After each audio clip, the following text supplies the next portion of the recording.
Bonne année, bonne année, bonne année. C'est ce qu'on entend partout. C'est le refrain à la mode. Meilleurs vœux et encore meilleurs vœux. En veux-tu, en voilà. Je t'en donne, ça ne coûte pas cher. Et c'est pas que ça rapporte gros, mais ça réjouit le cœur. Et tout le monde y va de ce petit refrain.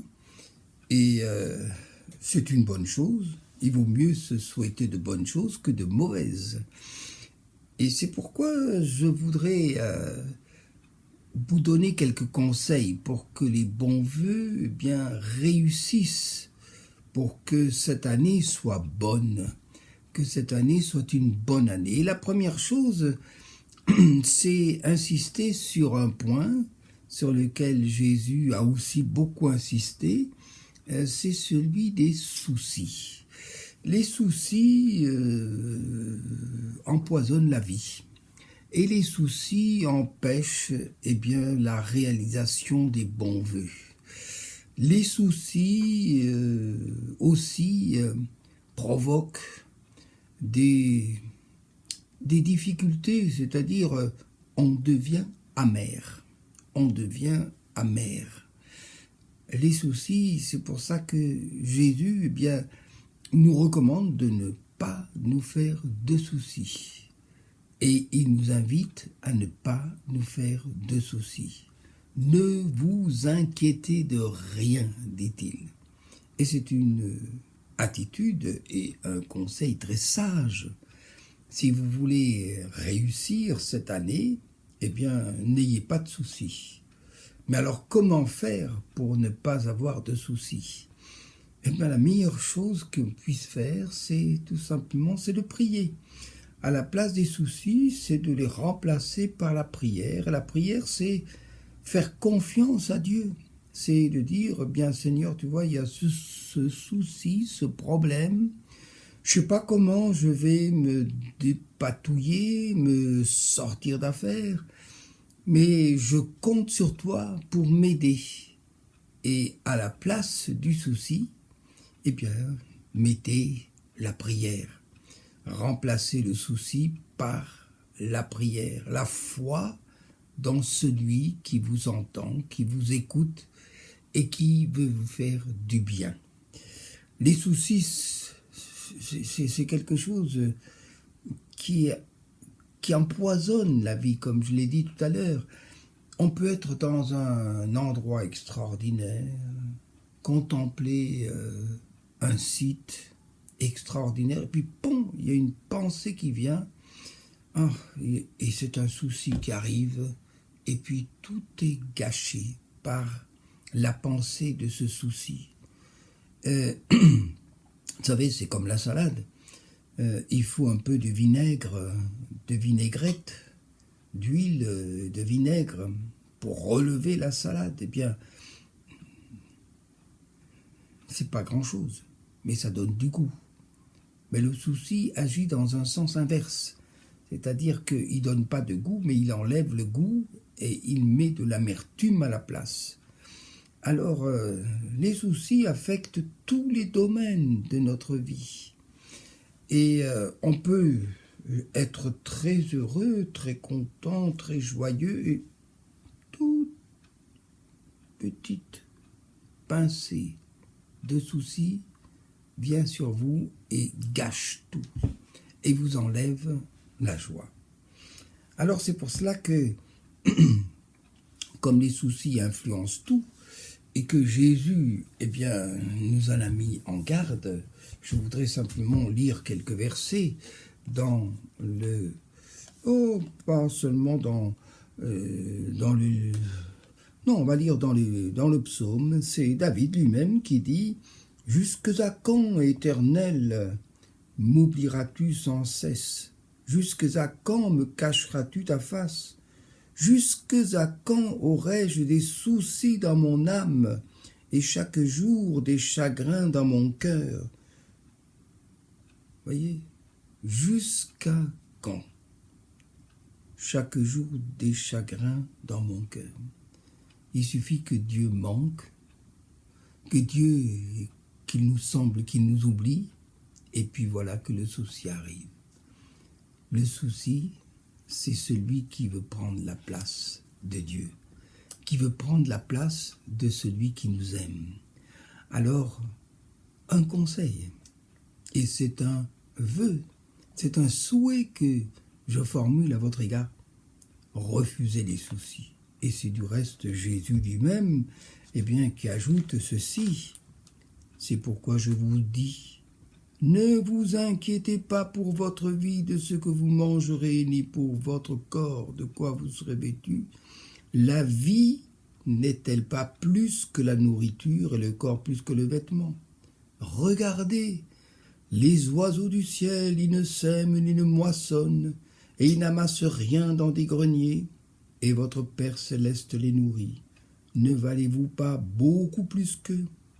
Qui de vous, par ses inquiétudes, peut ajouter une coudée à la durée de sa vie?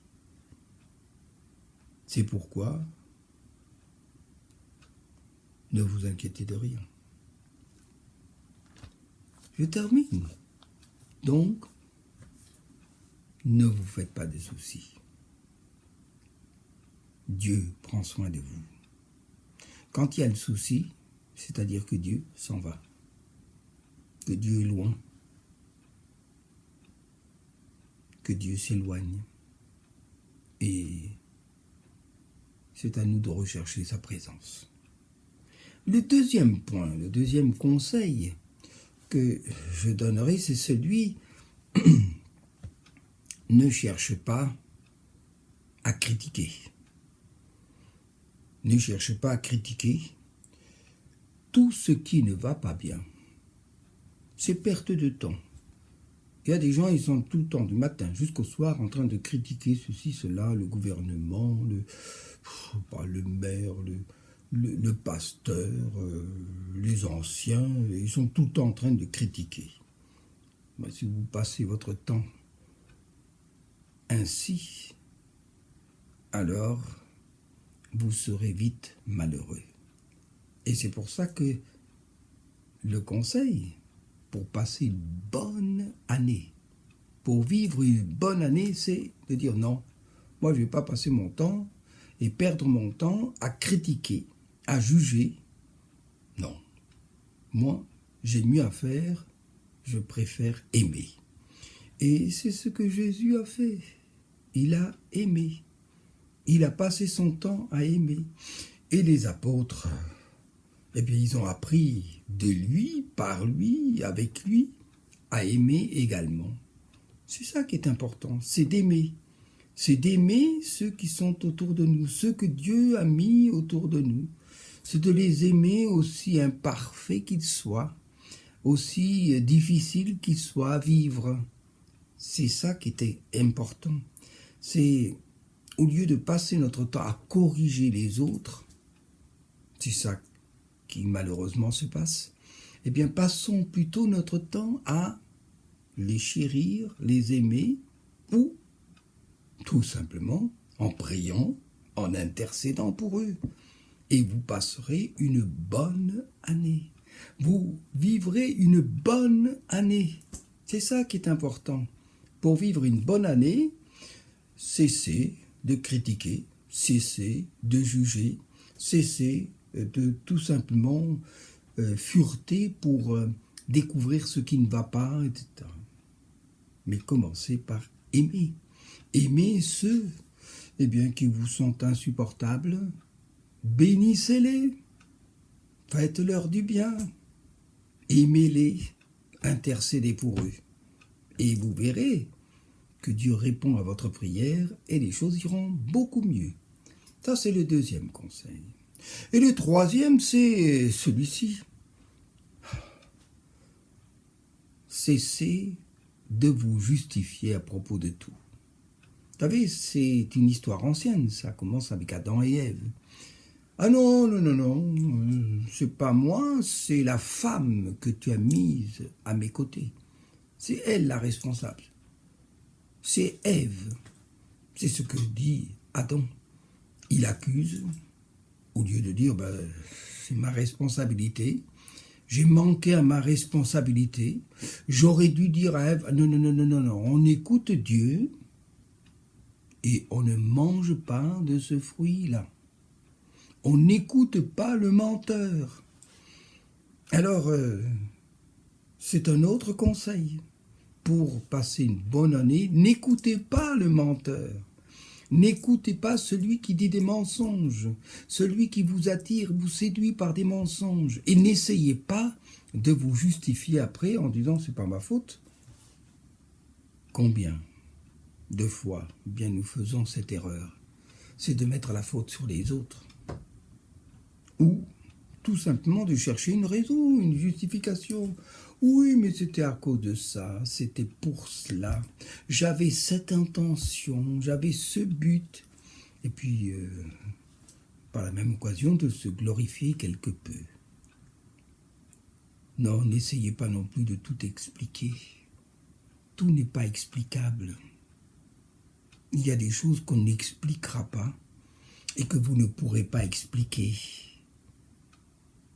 Jésus, d'ailleurs, n'a pas tout expliqué. Il n'a pas cherché à tout expliquer. À la foule qui ne comprenait pas grand-chose et qui ne comprenait pas tout, il n'a pas tout expliqué. Mais il a pris à part ses apôtres pour le leur expliquer. Alors, chers amis, chers frères et sœurs, qui que vous soyez, je vous souhaite une bonne année.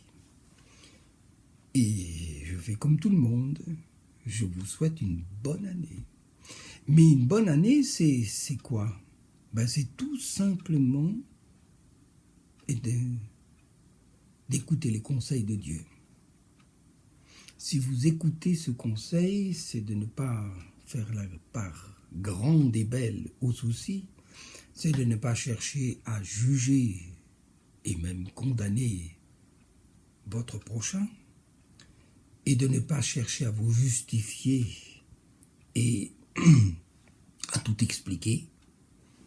Je vous garantis que vous passerez une bonne année. Et c'est cette bonne année-là que je vous souhaite de tout cœur. Pas seulement moi, mais même la parole de Dieu. Que Dieu vous bénisse.